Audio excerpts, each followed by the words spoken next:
அனகாபுத்தூரில் கொண்டு போய் போலீஸை வச்சு புல்டோஸை வச்சு இடிக்கிறீங்களா, அப்படி இடிச்சப்போ போய் நின்னவர் தான் ஜெகன்மூர்த்தி. அரசு செய்யக்கூடிய மக்களுக்கு விரோதமானதை செய்ய விடாமல் தடுக்கிறப்ப இவெல்லாம் தடுக்கிறானா, அவ்வளோ விடலாமா? இப்படி தான் ஒருத்தன் ஆடிக்கிட்டு இருந்தான், முடிச்சு விட்டோம். அடுத்த ஒருத்தன் தான் எப்படி காலி பண்ணி இப்படி தான் நினைக்கிறீங்களா? எந்த திமுக மாவட்ட எல்லாம் கட்ட பஞ்சாயத்து இல்லையா? திமுக கூடிய எம்எல்ஏ எல்லாம் யாரும் கட்ட பஞ்சாயத்து பண்ணாமல் எல்லாம் யோக்கிய புருஷனாக இருக்காங்களா? இல்லை, ஆனால் அது நீ எல்லாரையும் எப்படி விசாரிக்கிற? ரவுடி பயிலில் விசாரிக்கிறத விட மோசமாக போய் நிற்கிறீங்க. ரவுடிகள் பயிலுக்கு பேச விட்டு வேடிக்கை பார்க்குறீங்க. அவனை அப்படியே புடைசூட அழைச்சிட்டு போய் அவனை மரியாதை கொடுத்து அழைச்சிட்டு போறீங்க. முதலமைச்சர் கவனத்துக்கு இது போனிச்சா அல்லது முதலமைச்சருடைய கவனத்துக்கு உட்பட்டு இது நடந்துச்சா? நாங்கள் கேட்கணும்ல. உட்பட்டு நடந்தால் அரசியல் பழிவாங்கிறது, உட்படாமல் நடந்தால் காவல்துறை கட்டுப்பாடு என்பது, உளவுத்துறை கட்டுப்பாடு என்பது முதலமைச்சருடைய கையில் இல்லை என்பது பொருள். இதில் சப்சிசியஸ் வருது, இல்லை சந்தேகத்துக்கு உட்பட்டு வருது. ஆவணங்கள் தரவுகள் கிடைக்கப்பட்டு அதுக்கப்புறம் தான் முடிவெடுக்கணும். 400 போலீஸோட போக வேண்டிய அவசியம் என்ன? எப்படி டீல் பண்ணா? சம்பந்தப்பட்ட பையன் இருக்கானா, அவனை கூப்பிட்டு உன்னை கடத்தினாங்களா, உன்னை அடிச்சாங்களா, உன்னை எதுக்காக என்ன அழைச்சி செஞ்சாங்கன்னு அவன்கிட்ட ஸ்டேட் பண்ணுவாங்க. அவன் கொடுத்தானா? புலனாய்வு அதிகாரி செய்ய வேண்டிய வேலையை நீதிமன்றத்திலிருந்து நீதிபதி எப்படி செய்யலான்ற கேள்விதான் இப்ப எங்க கேள்வி. நேயர்களுக்கு வணக்கம். இன்று நம்மோடு இணைந்திருக்கிறார் விடுதலை தமிழ் புலிகள் கட்சியின் தலைவர் திரு குடந்தையரசன் அவர்கள். வணக்கம் சார். சமீபத்தில் பூவை ஜெகன்மூர்த்தி அவர்கள் ஆழ்கடத்தல் வழக்கில் கைது செய்யப்பட்டார். கைது செய்யப்பட்டு கோர்ட் வரைக்குமே அவரை வர வச்சாங்க. இதுக்கு காரணம் என்ன அப்படின்னு அந்த வழக்கின் பின்னணி பார்க்கும் பொழுது, ஒரு சிறுவனை அவருடைய ஆட்கள் போய் கடத்திட்டு வந்ததாக போலீசாரிடம் தகவல்கள் அந்த பர்டிகுலர் ஏரியாவிலேருந்து காவலர்கள் கிட்ட செல்போன் மூலமாக அந்த குற்றச்சாட்டை பதிவு பண்ணதாக பல விதமான செய்திகளானது வந்திருந்தது. இந்த கேஸினுடைய பின்னணியை பற்றி உங்களுடைய பார்வை என்ன சார்? ஒரு விசாரணைக்கான அவர் நீதிமன்றத்தில் போய் பெயில் கேட்குறாரு. நீதிமன்றத்தில் நீங்கள் என்ன நீங்கள் அவர் கூடாத வார்த்தைகளை பயன்படுத்திட்டார். இன்றைக்கி உச்சநீதிமன்றம் தான் பதில் கொடுத்துருக்கு. உச்சநீதிமன்றத்தில் அந்த உச்சநீதிமன்றத்தினுடைய நீதிபதி சிரிக்க அடிச்சு விட்டார். கேள்வி கேட்டார். அவர் மன்மோகன் நினைக்கிற அவர் பேர். அவர் கமெண்ட் பண்ணது பார்த்தீங்கன்னா, நான் இத்தனை வருஷமாக நான் ஹைகோர்ட்டில் சர்வீஸ் பண்ணிவிட்டு இங்கே சுப்ரீம் கோர்ட் வரைக்கும் வந்துட்டேன், கைது பண்ணுன்னு சொல்கிறதுக்கு எனக்கு எந்த அதிகாரமும் இல்லையே, எனக்கு இப்படி ஒரு அதிகாரம் இருக்குன்னு எனக்கு தெரியவே தெரியாத அப்படின்னு சுப்ரீம் கோர்ட்டுடைய இருவர் அமர்ந்திருக்கக்கூடிய நீதிமன்றத்தில் ஓப்பன் கோர்ட்டில் சொல்லியிருக்காரு. அப்போ இந்த நீதிபதியினுடைய கமெண்ட்ஸ் சரியாக தப்பான்னு பார்த்துங்க. உதாரணமாக, ஒரு நீதிமன்றத்தில் ஒரு வழக்கு சம்மந்தமாக நீங்கள் போனீங்கன்னா, நீ என்னவாக்காக அந்த கோரிக்கை இருக்குதோ அது சம்மந்தமாக மட்டும்தான் பேசணும். அதை தாண்டி பேசினா நீங்கள் அது சம்மந்தமாக வேறு பெட்டிஷன் கொடுக்கணுவாங்க. நீங்கள் வச்சு ஃபைல் பண்ணுங்க. அந்த கேஸுக்கே தொடர்புடைய வேறு ஒரு சமாச்சாரம் இருந்தால் கூட நீங்கள் இன்னொரு பெட்டிஷன் ஃபைல் பண்ணுங்கன்னு வாங்க, நான் விசாரிக்கிறேன், இதான் சொல்லி அனுப்புவாங்க. நீங்கள் இதை சம்மந்தமே இல்லாத இடத்துல நீங்கள் கமெண்ட் பண்ணது நீதிமன்றம் பண்ணதுனால வந்த விளைவு இது. இப்போ நான் என்ன கேட்குறேன்னா, அண்ணன் பூவை மூர்த்தியார் கட்டி எழுப்பிய ஒரு மிகப்பெரிய கோட்டை தான் இந்த ஆண்டரசன்பேட்டை கோட்டைன்றது. இந்த பூந்தமல்லி உட்பட இந்த சென்னை பகுதி, குறிப்பாக சென்னை, செங்கல்பட்டு, காஞ்சிபுரம், திருவள்ளூர், வேலூர், திருவண்ணாமலை, திருப்பத்தூர், ராணிப்பேட்டை, இந்த மாவட்டங்கள்லாம் விழுப்புரம் வரைக்கும் ஒரு வலுவான கட்டமைப்போடு இருக்கக்கூடிய இடம். தமிழ்நாடு முழுக்க அவங்களுக்கு ரெப்ரசன்டேட்டிவ் இருக்குது. அப்படிப்பட்ட இயக்கத்திலேருந்து வந்த ஒரு தலைவரை 2வது முறையாக சட்டமன்ற உறுப்பினராக இருக்கிற சிட்டிங் சட்டமன்ற உறுப்பினராக இருக்கக்கூடிய ஆளுங்க சின்ன போல் எதிர்கட்சி இருக்கவங்க போல அதிகமாக போயிடுவாங்க. ஏன்னா ஏதாவது சட்டமன்றத்தில் ஏதாவது கேள்வி கேட்டக்கூடாது. அந்த மாதிரி இருக்கக்கூடிய ஒரு சட்டமன்ற உறுப்பினரை குறித்து விசாரணை முறை இப்படித்தான் வைப்பீங்களா? இந்த கேள்வி நான் கேட்கணுமா இல்லையா?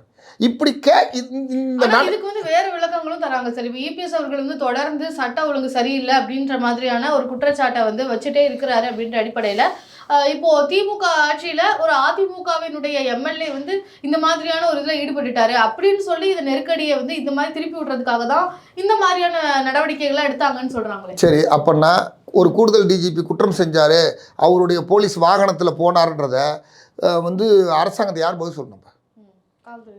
காவல்துறை யாருடைய கட்டுப்பாட்டில் இருக்கு? முதலமைச்சர் கட்டுப்பாட்டு.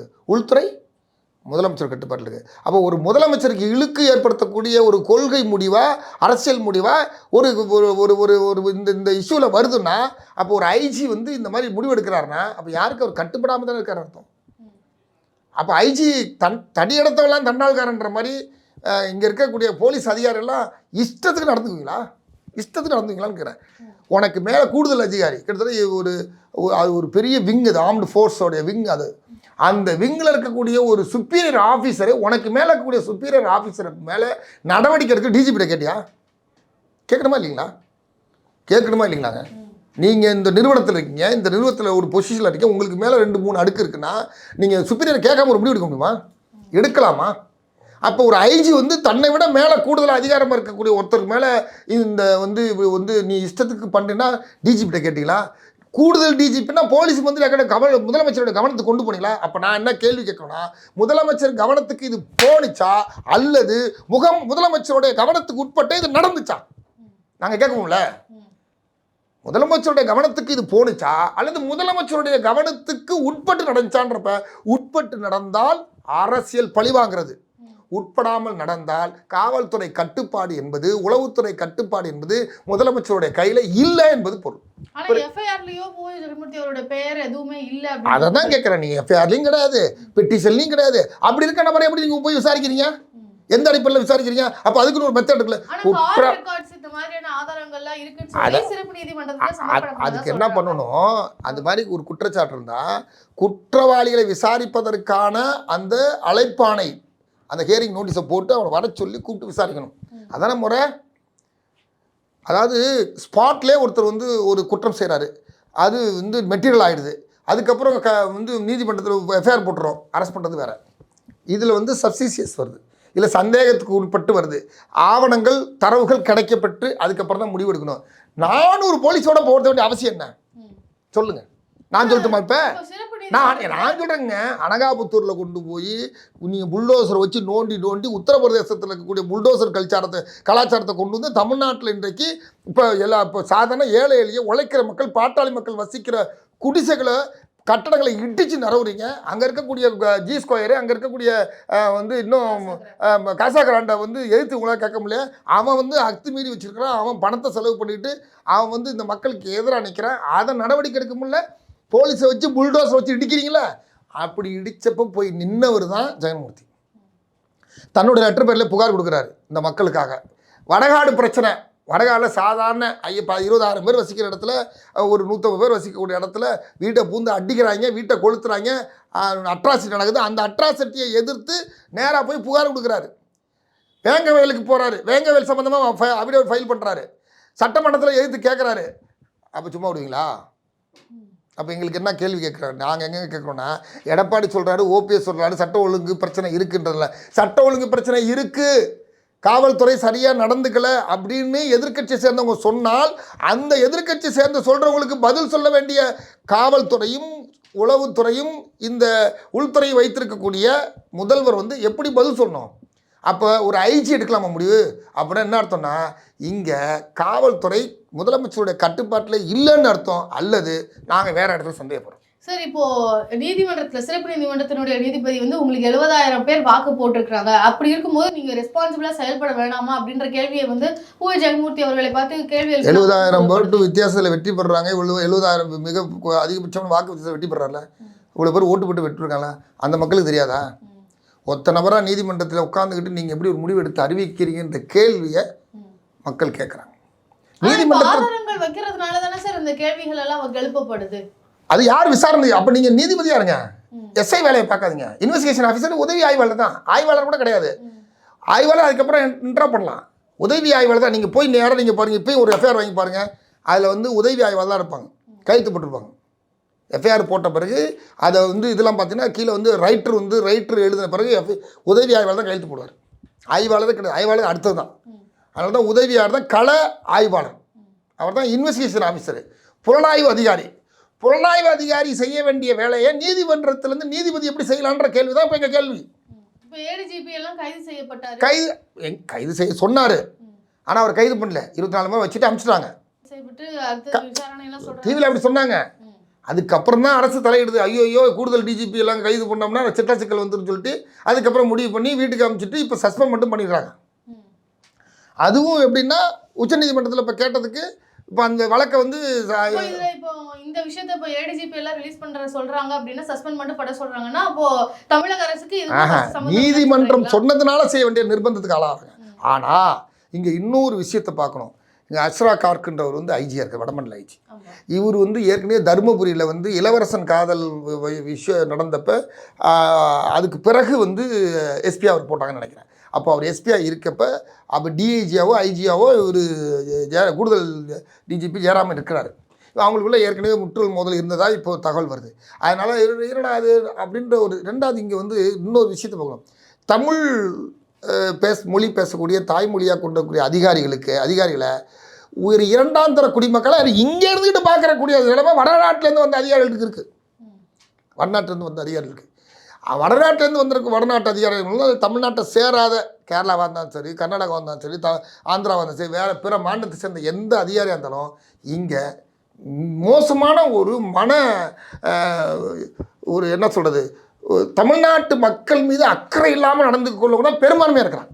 நான் எல்லாரையும் சொல்ல வரல, பெரும்பான்மையாக இருக்கிறாங்க. சார் அது இப்போ நீங்கள் ஒரு காவல்துறைக்குள்ளே இருக்கக்கூடிய அந்த வேறுபாடுகள்லாம் நீங்கள் சொல்கிறீங்க. ஆனால் இப்போ வந்து வேறு அதனால தான் அஸ்ரா கார்க்கு வந்து ஐஜி என்ன பண்ணுறாரு, கோர்ட்டில் கொண்டு போய் கூடுதல் டிஜிபி வந்து அரசியல் அழுத்தம் இருக்கிறனால அவரை கைது பண்ண முடியாமல் போயிருக்குன்னு சொன்னதுனால தான் நீதிபதி என்ன பண்ணுறாரு, யார் அப்படி தடுக்கிறா, ஒரு வண்டியை வச்சு நீங்கள் வந்து ஒரு பையனை கடத்துவீங்க, அதுக்கு வந்து கைது பண்ணக்கூடாதுன்னு தடுப்பாங்களா, கைது பண்ணு அப்படின்னு கோர்ட்டு சொல்ல வேண்டிய நிலைமை இருக்குது. அப்போ அபிடபிட் போட்டது யார், அஸ்ரா கார்க்கு ஐஜி ஏன் போடணும், ஐஜி இன்வெஸ்டிகேஷன் ஆஃபீஸர் கிடையாது, அந்த சரகத்துக்கு அதிகாரி, அங்கே நடத்துக்கு அவர் பொறுப்பாளர் தான். ஆனால் அவர் என்ன பண்ணும், அந்த உதவி ஆய்வாளரை விட்டு அந்த எஸ்பியை விட்டு விசாரித்து அதுக்கப்புறம் முடிவெடுத்துக்கணும்.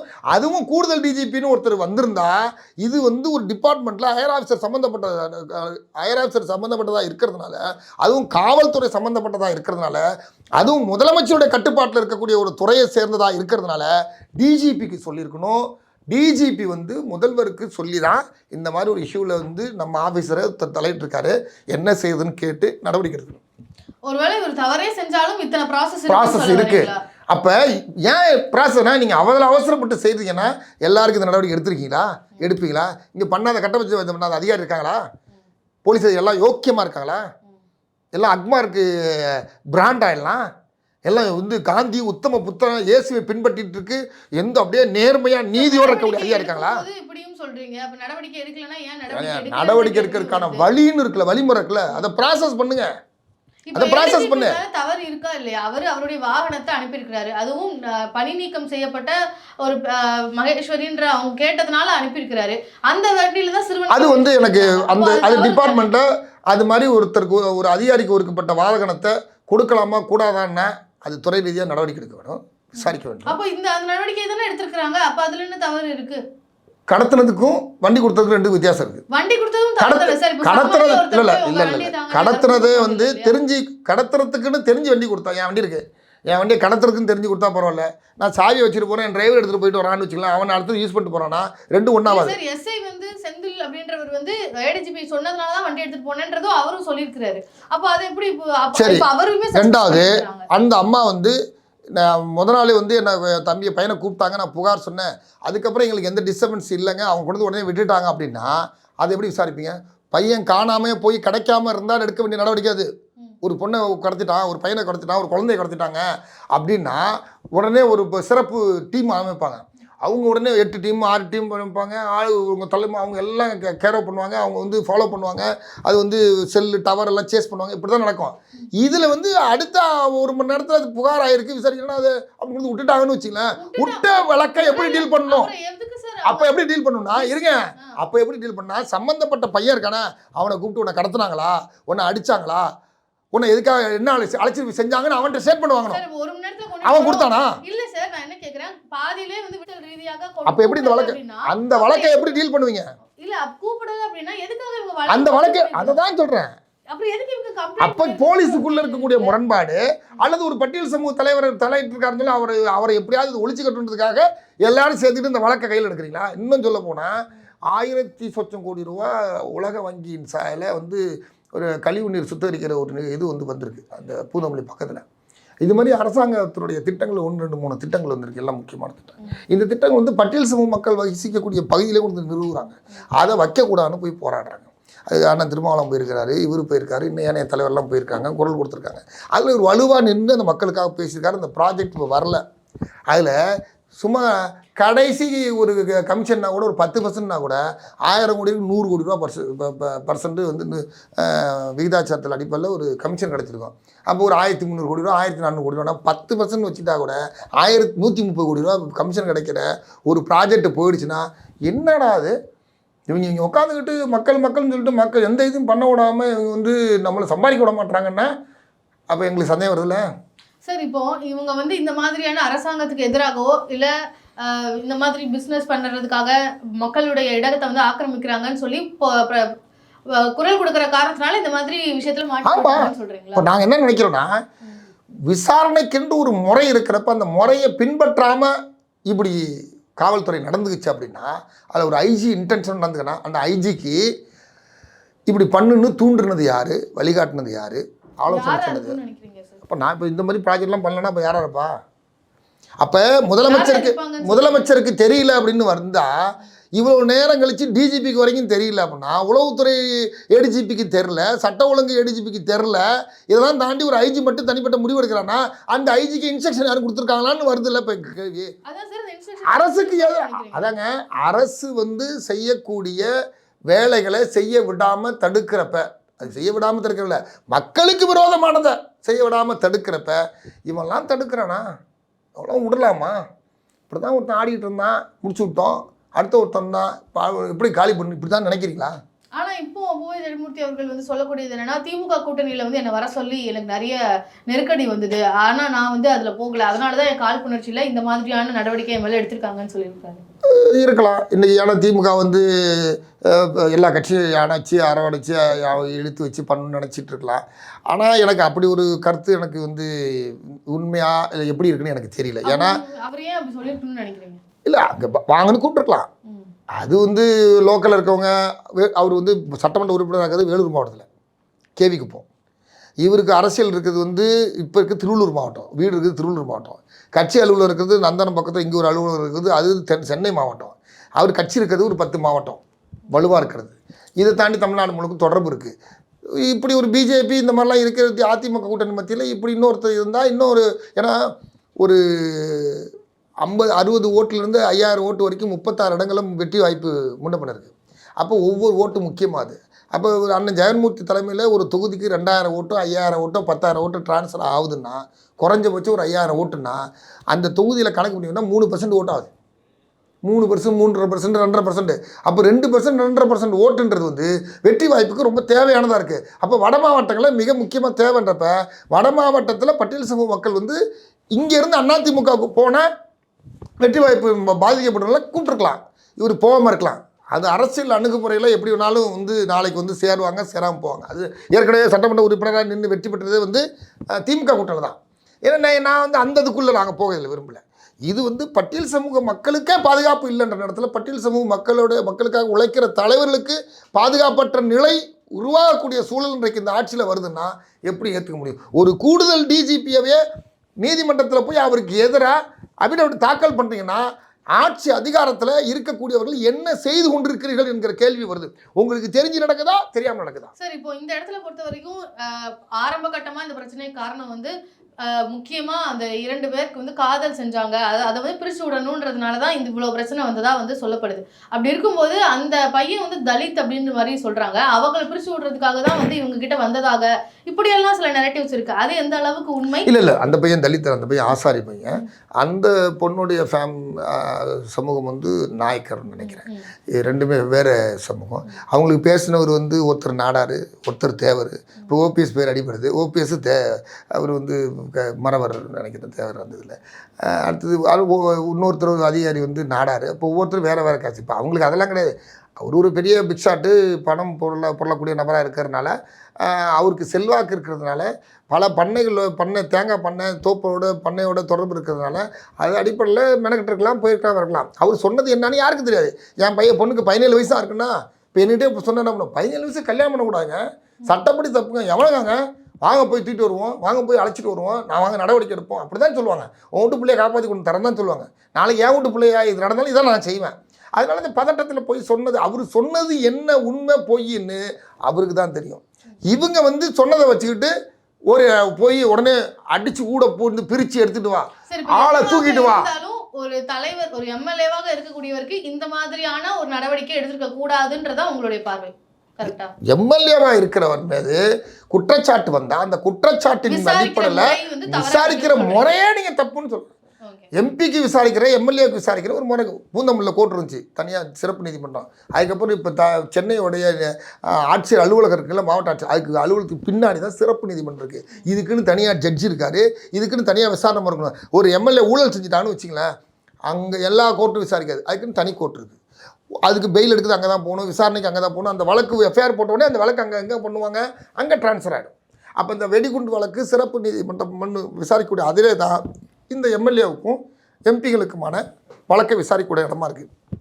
அப்படிப்பட்ட ஒரு சிறப்பு வழிகாட்டுதல் உச்சநீதிமன்றத்தின் வழியாக இருக்கிற போது, நீதிமன்றத்தின் வழியாக இருக்கிற போது அதை கிஞ்சிட்டும் கவலை கொள்ளாமல் எடுத்தோம் கவுழ்த்தோன்னு ஒரு 400 போலீஸோட போய் நீங்கள் அட்ராசிட்டி பண்ணி பூட்டை உடைச்சி உள்ளுக்குள்ளே போய் அத்துமதி பண்ணி இது என்ன அவருக்கு வந்து அவமதிப்பு ஏற்படுன்னு இதை வந்து நீதிமன்றத்தின் வழியாக அவரை ரவுடி மாதிரி ஒரு சித்தரித்து கட்ட பஞ்சாயத்து பண்ணுற மாதிரி சித்தரித்து சொல்கிறதுனா இதை எல்லாருக்கும் ஏன்னு சொல்லலாம்னு கேட்குறேன்.